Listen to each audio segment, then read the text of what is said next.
அனைவருக்கும் என்னுடைய பணிவான வணக்கங்கள். வித்யாலட்சுமி பள்ளியின் தாளர் அசோக்குமார் பக்த கோடிகளுக்கும் ஆன்மீக நாட்டம் உள்ளவர்களுக்கும் என்னுடைய வணக்கத்தை தெரிவித்துக் கொள்கின்றேன். இந்த பதிவு யாத்திரை. யாத்திரை என்றால் எங்கே யாத்திரை? காசி பகவான், சித்ரகூட், விந்தியாச்சல், முக்திநாத், காட்மண்டு, ஜனக்பூர், நிறைய இப்படி வரிசையாக கோயில்கள் வருது. இந்த யாத்திரைக்கு தலைவர் யாருன்னு கேட்டிங்கன்னா பகவான் கிருஷ்ணர். இந்த யாத்திரைக்கு தலைவர் யார்? பகவான் கிருஷ்ணர். இப்போ என்னோட பணி என்ன? அவர் எனக்கு இந்த பணி செய் என்று சொல்லியிருக்கிறார். அதனால் இந்த பணியை நான் செய்கிறேன். நான் ஒரு அடியார், அவ்வளோதான். பகவானுடைய அடியேன். அவர் நினைத்து யாரெல்லாம் அழைத்து செல்ல வேண்டும் என்று அவர் நினைத்திருக்கின்றாரோ அது எனக்கு தெரியாது. அவளெல்லாம் அழைத்து சென்று அவளுக்கு தேவையான சேவை செய் என்று எனக்கு உத்தரவிட்டிருக்கிறார். அந்த சேவையை நான் செய்கிறேன். ஸோ இது நம்பர் 1. இப்போ யாத்திரை டீட்டெயில்ஸ் என்ன? யாத்திரை டீட்டெயில்ஸ் என்னன்னு சொல்லிட்டு முதல்ல இந்த யாத்திரையை பார்க்கணும் அப்படின்னா இந்த முக்திநாத் சாலகிராம யாத்திரை இல்லை பசுபதிநாத் யாத்திரை அப்படின்னு நம்ம தலைப்பு கொடுக்குறோன்னா பார்க்கறதுக்கு முன்னாடி யாருக்கெல்லாம் பக்தியோட ஸ்ரத்தா பக்தி இருக்கிறவங்க மட்டும் பாருங்க. மீதி பேர்லாம் இது அவசியமே இல்லை, பார்க்கணும் அவசியம் இல்லை. எல்லாரும் பார்த்து என்ன பண்ண போகிறோம்? நான் எப்படின்னா இந்த ஸ்ரத்தா பக்தி உள்ளவங்க மட்டும்தான் நான் அழைச்சிட்டு போகணும்னு விரும்புகிறேன். ஏன்னா இது பகவான் கிருஷ்ணருடைய விருப்பம். எல்லாரையும் அழைச்சிட்டு போகணும்னு அவசியம் கிடையாது. ஸ்ரத்தா பக்தி, நம்மளுடைய முக்தி நாராயணனை பார்க்க வேண்டும், பசுபதிநாதரை பார்க்க வேண்டும் அப்படின்னு சொல்லக்கூடிய காசி விஸ்வநாதரை பார்க்க வேண்டும். இன்னும் மிக முக்கியமான விஷயம், இந்த யாத்திரையில் புதிதாக இறைவன் எனக்கு அழகாக அமைச்சு கொடுத்துருக்கார். யாத்திரை மிக மிக அழகாக அமைச்சு கொடுத்துருக்கிறார் பகவான். எப்படின்னு பார்த்தீங்கன்னா, அப்படியே ஒரு வாரமாக யோசிச்சுட்டே இருந்தேன், இது எப்படி பண்ணலாம்னு சொல்லும் பொழுது 12 ஜோதிர்லிங்கம் இருக்குது சொன்னால் அந்த பைத்தியநாத் ஜோதிர்லிங்கத்தை நிறைய பேர் போக மாட்டாங்க. ஏன்னா அது கொஞ்சம் ஒதுங்கி இருக்குது, பட்னா தாண்டி ஒதுங்கி இருக்குது. அப்போ இதான் ஏன் இதை மிஸ் பண்ணணும், எல்லா இதுவும் பார்க்கும்போது இதையே மிஸ் பண்ணணும் அப்படின்னு யோசனை பண்ணிகிட்டே இருந்தேன். ஸோ பைத்தியநாத் தாம் மிக முக்கியமான தாம் அது. ஸோ அதுவும் இதில் இன்க்ளூட் ஆகுது. அப்போது இதில் ஸ்ரத்தா பக்தி உள்ளவளை மட்டுமே அழைத்து செல்ல வேண்டும் என்பது அடியனுடைய விருப்பம், பகவான் கிருஷ்ணனுடைய விருப்பம். எல்லாரையும் அழைச்சின்னு போகாதப்பா அப்படின்னு சொல்லிட்டார். யாத்திரை எங்கே ஸ்டார்ட் ஆகிறோம்? சென்னையில் ஸ்டார்ட் பண்ணுறோம். நம்முடைய ப்ரோக்ராம் சென்னையிலேருந்து புறப்படுகிறது விமானம் மூலமாக. என்னைக்கு புறப்படுறோம் அப்படின்னா, இப்போ தேதி நான் கொஞ்சம் மாற்றிட்டேன். ஏன்னா இந்த ப்ரோக்ராம்லாம் மாறும்போது யோசித்து பார்க்கும்போது இந்த ப்ரோக்ராமுடைய தேதி மாற்றப்பட்டு இருக்கிறது. 10ஆம் தேதி நவம்பர் மாதம் இந்த தேதியை மாற்றி இருக்கின்றோம். முன்னாடி நம்ம எப்படி போட்டோம்னா 19ன்னு போட்டிருந்தோம். 19 நவம்பர் போன தேதியை மாற்றி 10 நவம்பர் என்று மாற்றியிருக்கிறேன். இது ஒரு மாற்றம். அதுக்கு அடுத்த மாற்றம் என்ன அப்படின்றத அவங்களுக்கு சொல்லி வரேன். 10ஆம் தேதி முதலில் 10ஆம் தேதி சென்னையிலிருந்து விமானம் மூலமாக நேர வாரணாசி போகிறோம். காசியில் போய் இறங்குறோம். நைட்டு போய் சேர்ந்துருவோம். ஒரு 7 மணிக்கு போய் சேர்ந்துருவோம் ஃப்ளைட்டில், ஏர்போர்ட்டில். சேர்ந்த உடனே நம்ம ரூமுக்கு போய் சேர்ந்து ஹோட்டல்லாம் போய் சேர்ந்து நைட்டு டின்னர் அங்கே முடிச்சுட்டு காலையில் எழுந்த உடனே 4 மணிக்கு அபிஷேகம். ஆன்லைன் டிக்கெட் எடுக்கணும். ஆன்லைன் அபிஷேகம் டிக்கெட் எடுக்கணும். அதுக்கடுத்து அந்த நைட்டு ஆர்த்தி பார்க்கணும் அப்படின்னு சொன்னாக்கா சிங்கார ஆர்த்தி, அது டிக்கெட் எடுக்கணும். இந்த தரிசனங்களெல்லாம் பார்த்து விட்டு கங்கா ஸ்நானம் செய்து விட்டு காலபைரவரை பார்ப்பது, சங்கட் மோச்சனை பார்ப்பது, சாரநாத்தை பார்ப்பது, இதெல்லாம் லோக்கலில் உள்ள கோயிலெல்லாம் வாரணாசியில் பார்த்து விட்டு மாலை நம் கங்கா ஆர்த்தியை பார்த்து வீட்டில் ரூமில் சாப்பிட்டு போகிறோம். நைட்டு படுத்துட்டு ஒரு கொஞ்ச நேரம் ரெஸ்ட் எடுத்துகிட்டு ஒரு 11 மணி வாக்கில் போகலாம்.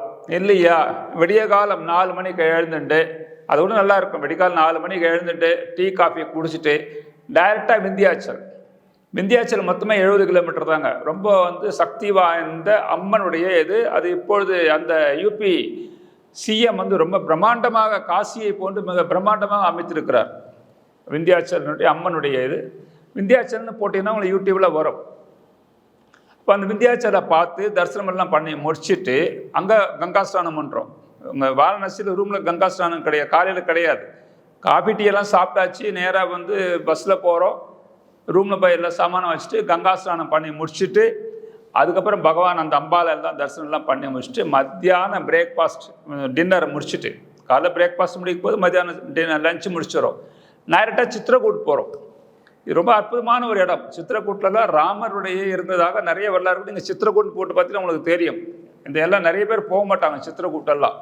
அந்த சித்திரக்கூட்டில் போயிட்டு நைட் நம்ம ஸ்டே பண்ணி நைட்டெல்லாம் நல்லா ரெஸ்ட் எடுத்துகிட்டு காலையில் எடுத்து சித்திரக்கூட்டில் அங்கே எல்லாத்தையும் மொத்தம் கோயில் பார்க்குறோம். ரொம்ப அற்புதமான இடம் சித்திரக்கூட். அந்த இடத்த பார்க்குறோம். சித்திரக்கூட்டை நம்ம நைட்டு பார்த்துட்டு சாயந்தரம் பார்த்துட்டு நம்ம முடிச்சுட்டு ஒரு 4 மணிக்கு கிளம்புறோன்னு வச்சுக்கோங்களேன். 4 மணிக்கு கிளம்பணும்னு சொன்னால் நேராக நைமிசாரண்யம்.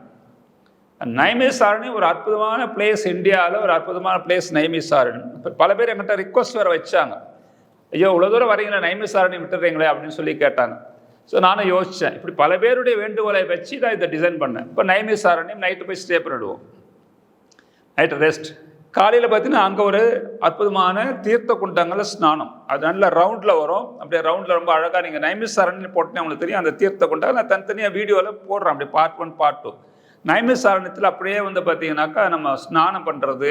அவங்கள முக்கியமான இந்த இடம் வர்றாங்க. அந்த இடத்துல வியாச பகவான் பாரதத்தை அங்கே தான் ஆரம்பித்தார் என்று ஒரு வரலாறு இருக்கிறது.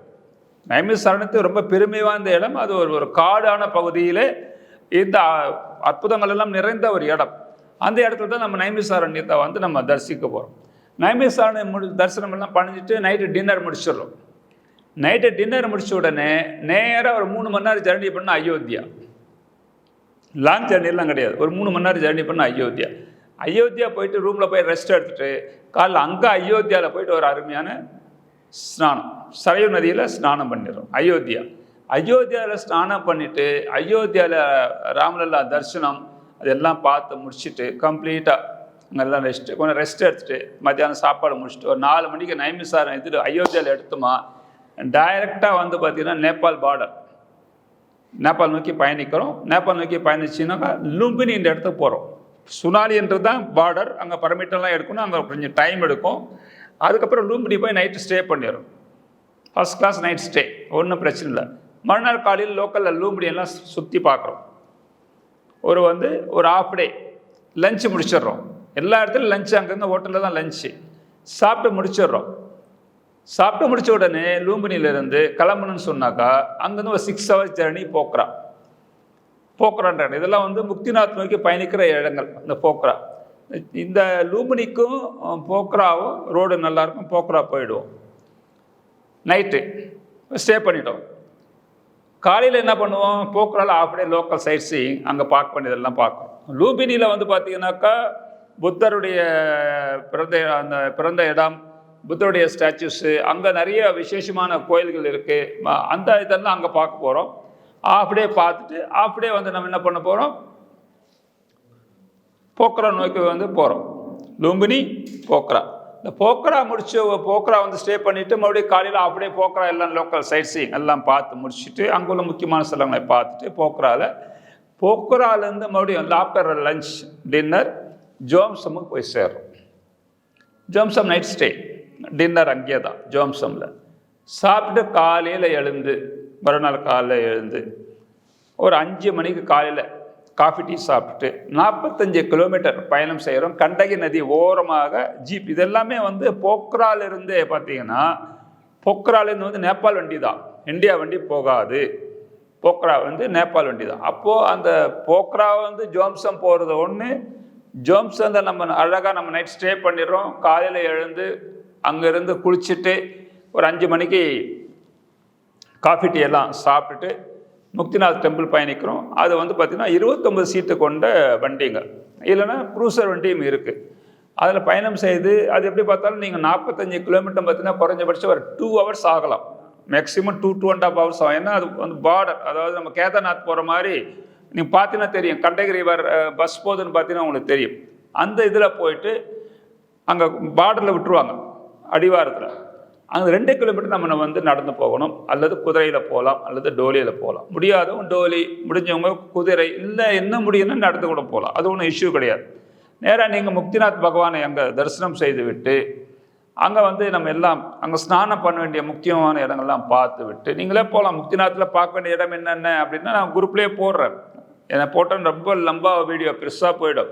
முக்திநாத்தில் என்ன பார்க்க போகிறோம் அப்படின்னா நீங்கள் வீடியோவில் பார்க்கறத பூரா நம்ம பார்க்க போகிறோம். லூம்பியில் பார்க்குற இடமா பார்க்க போகிறோம், போக்குரால பார்க்க போகிற இடமா பார்க்க போகிறோம். எல்லாமே இப்போ லோக்கல் நீங்கள் வீடியோவில் போட்டிங்கன்னா வரும். நானும் வீடியோவில் உங்களை அனுப்பிச்சுட்டே இருக்கிறேன். முக்திநாத் தரிசனம் பண்ணிவிட்டு மறுபடியும் லஞ்சுக்கு வந்துடுவோம். எங்கே வந்துடுவோம்? ஜோம்சன் ஹோட்டலுக்கு வந்துடுவோம். ஹோட்டலில் வந்து ஜோம்சனில் வந்து சாப்பாடெல்லாம் சாப்பிட்டுட்டு எல்லாம் ரெஸ்ட் எடுத்துகிட்டு ஜோம்சனில் இருந்து மறுபடியும் கிளம்பணுமாக போக்கரா நைட்டு ஸ்டே பண்ணிடுவோம். போக்கரா நைட் டின்னர் வச்சுக்கலாம். நம்ம டின்னர் முடிச்சுட்டு நைட்டு நல்லா தூங்கிட்டு காலையில் எழுந்தோடனே போக்கராவில் மறுபடியும் ஒரு half day local sightseeing, purchase எல்லாம் நல்லாயிருக்கும். போக்கராவில் பர்ச்சேஸ் எல்லாம் நல்லாயிருக்கும்.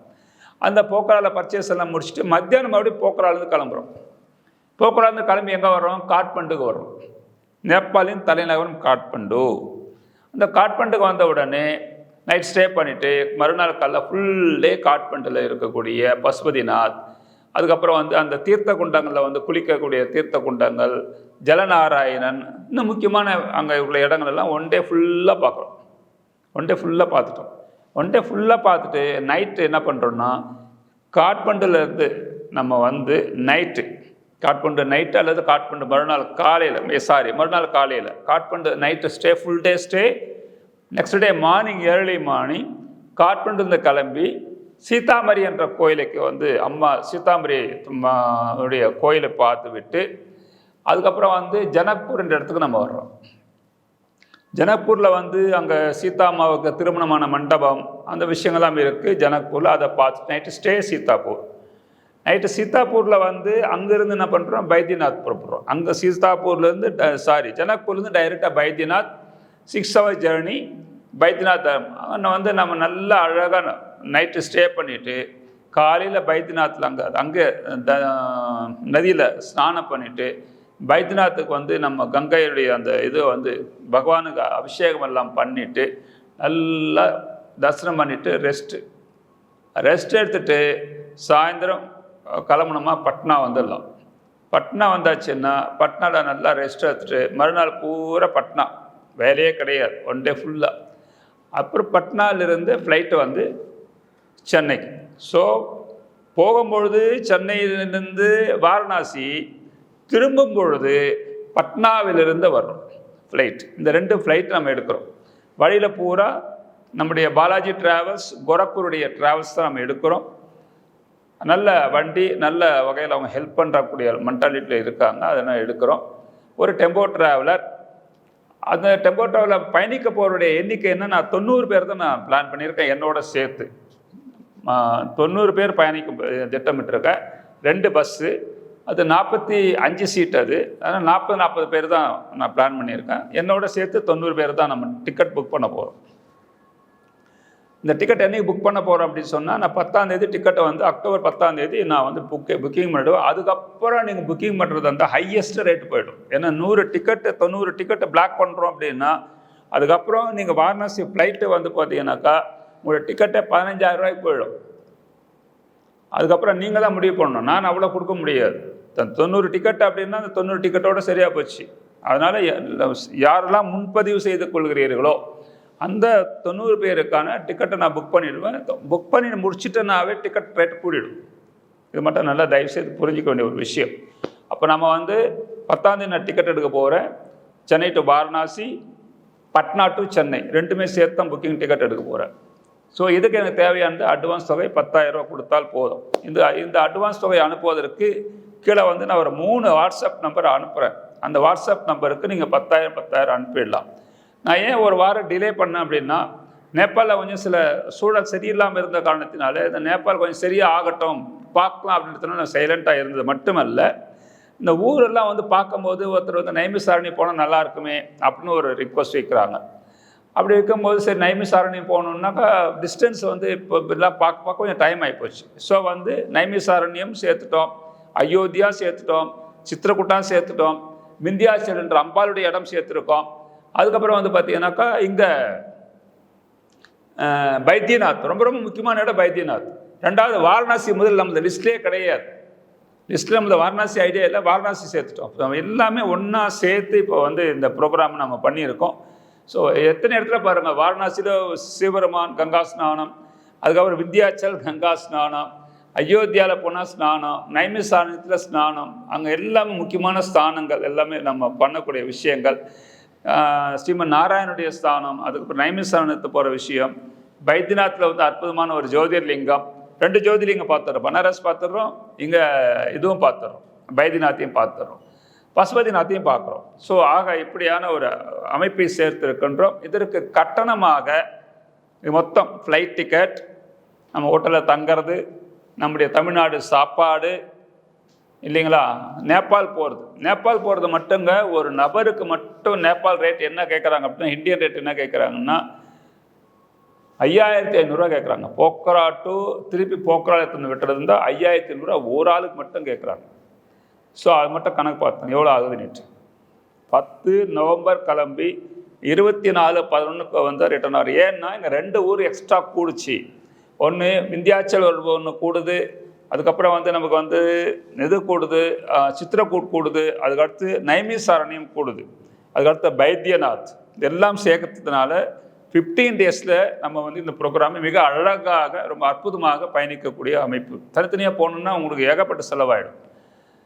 ஸோ அதனால் இதோட கட்டணம் மொத்தமாக பார்த்தீங்கன்னா ஃப்ளைட் டிக்கெட், பஸ் டிக்கெட், அதுக்கப்புறம் நம்ம முக்திநாத் போகிறதுக்கான அதுக்கு பஸ்ஸுக்கு நம்ம தனியான டிக்கெட், அதுக்கப்புறம் பார்த்தீங்கன்னாக்கா சாப்பாடு, நம்ம தங்குற ஹோட்டல்ஸு, நல்ல ஹோட்டல்ஸ், மொத்தமே தங்குற ஹோட்டல்ஸு எல்லாமே. ஒரு ஹோட்டலுக்கு பார்த்தீங்கன்னாக்கா பர் பர்சன் 1500 கம்மி எங்கேயுமே கிடைக்க மாட்டேங்குது ஹோட்டல். பர் பர்சன் நீங்கள் கணக்கு போட்டோங்க. 12 ராத்திரி தங்கினா கூட, இல்லை 13 ராத்திரி தங்கினா கூட எவ்வளோ அமௌண்ட் வருதுன்னு கணக்கு போடுங்க. இது மொத்தம் சேர்த்து 65,400 ரூபாய். இதுக்கான முழு கட்டணம் 65,400 ரூபாய். இதுதான் முழு கட்டணம். இந்த முழு கட்டணத்தில் என்னோட பயணிக்கிறது இல்லாமல் 10 குக்கு வர்றாங்க. நம்ம கூட 10 குக்கு வர்றாங்க. 10 குக்குக்கான ஒரு டெம்போ ட்ராவல் தனி எக்ஸ்ட்ரா பயணிக்குது. அந்த டெம்போ ட்ராவலர் மட்டும் 1,20,000 கேட்குறாங்க. ப்ளஸ் ஒரு லோடு வண்டி ஒன்று எடுக்கணும். அந்த நம்முடைய சாப்பாடெல்லாம் போகிறது ஒரு லோடு வண்டி, அது எப்படி பார்த்தாலும் 1,00,000 கண்டிப்பாக வாங்குவாங்க. இதெல்லாம் இதில் அடக்கமாகுது. தண்ணி, மினரல் வாட்டர், அதுக்கு வண்டி எவ்வளோ தேவைப்படுன்னு எனக்கு தெரியல இந்த இதுக்கெல்லாம். ஏன்னா 12 நாள் ட்ராவல் பண்ணுறோன்னா நம்ம நிறைய தண்ணி தேவைப்படும். ஸோ அந்த வகையில் இந்த ப்ரோக்ராம் கட்டணம் 65,400 ரூபாய். இதில் எனக்கு 1 ரூபாய் கூட லாபம் கிடையாது. நான் இது செய்யவும் எடுத்துக்கவும் மாட்டேன். நல்லா புரிஞ்சுங்க. இது இல்லாமல் ஒரு பஸ்ஸுக்கும் 2 பேர் கைடு வர்றாங்க. அங்கே ஒரு 4 பேர் ஆகிப்போச்சா, கைடு 4 பேர், 10 குக் ஆகிட்டாங்களா, நம்ம ஒரு 90 பேர், அதுக்கப்புறம் வீடியோகிராஃபர், ஃபோட்டோகிராஃபர், அவங்க 2 பேர். இவ்வளோ பேர் தான் நம்ம பயணிக்க போகிறோம். இந்த பயணத்தில் இது மிக அற்புதமாக இறைவன் அமைச்சு கொடுத்த பயணம். இதில் யாருக்கெல்லாம் இறைவன் இதை அழைச்சிட்டு போகிறாருன்னு எனக்கு தெரியாது. பாக்கியசாலிகள், அவ்வளோதான் என்னால் சொல்ல முடியும். இப்போ இதில் எல்லோரும் தெளிவாக இருந்திருக்கோம். இதுக்கு அடுத்து இதை குளிர்தெல்லாம் பற்றி அடுத்த வீடியோ போகிறோம். ஏன்னா இதுவே பார்த்தீங்கன்னா ஒரு 20 நிமிஷம் வீடியோ ஆகுது. ஏன்னா உங்களுக்கு முழுமையாக சொல்லணும் அப்படின்ட்டு. புறப்படும் நாள் மீண்டும் சொல்கிறேன், 10 நவம்பர் 2025. திரும்பி நம்ம சென்னைக்கு வரக்கூடியது 24ஆம் தேதி சென்னை விமான நிலையம் சேர்கிறோம். பட்னாலேருந்து வர்றோம். இப்போ அப்படியே மாறுது பாருங்கள், ரூட்டே அப்படியே மாறுது பாருங்கள். பட்னாலேருந்து வர்றோம். இவ்வளோ முக்கியமான இடங்களை நம்ம பார்க்குற வாய்ப்பு. ஒரே நேரத்தில் குறைந்த கட்டணத்தில் நம்ம எத்தனை ஊர் பார்க்குறோன்னு பார்த்தீங்கன்னா பிரம்மாண்டமாக இருக்கும், மிக பிரம்மாண்டமாக இருக்கும். இதை நான் மறுபடியும் டீட்டெயிலாக உங்களுக்கு இந்த இதுவெல்லாம் நான் இன்னும் பண்ணி காமிக்கிறேன்.